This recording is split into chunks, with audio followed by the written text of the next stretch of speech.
আসসালামু আলাইকুম, সবাই কেমন আছেন? আমি মাহিন আপনাদের মাঝে একটা প্লাটিনা গাড়ি নিয়ে চলে আসলাম। এটা আমার ইউজকৃত বাইক, এখানে ইউজ করি। আমার কিছু টাকা দরকার, দেখে এই বাইকটা সেল করে দেবো। সামনে বাইকটা দেখতে গেলে সামনে মাঠঘাটটা দেখেন, সামনের চাকার বিটটা দেখেন, আলহামদুলিল্লাহ চলার মতন। সামনে সকাবের অয়েল সেল এখন পর্যন্ত কাটেনি। 4টে ইন্ডিকেটার এলইডি লাগানো, ট্যাঙ্কি ফুল ফ্রেশ, ট্যাঙ্কি নতুন।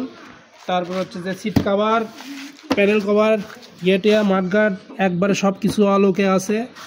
গাড়ির পিছন চাকাটা দেখো, পিছন চাকাটা অনেক সুন্দর আছে, চলবে। আর 20 টাকার নাম্বার।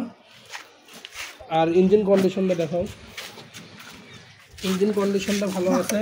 ইঞ্জিন স্টার্ট দিলে বুঝতে পারবে, এক কিকে স্টার্ট ঠোকায় স্টার্ট হবে ইনশাল্লাহ। যারা নেবেন তারা ইনবক্সে ডিসক্রিপশন বক্সে নাম্বার দেওয়া থাকবে, ওই নাম্বারে যোগাযোগ করবেন ইনশাল্লাহ। আসসালামু আলাইকুম।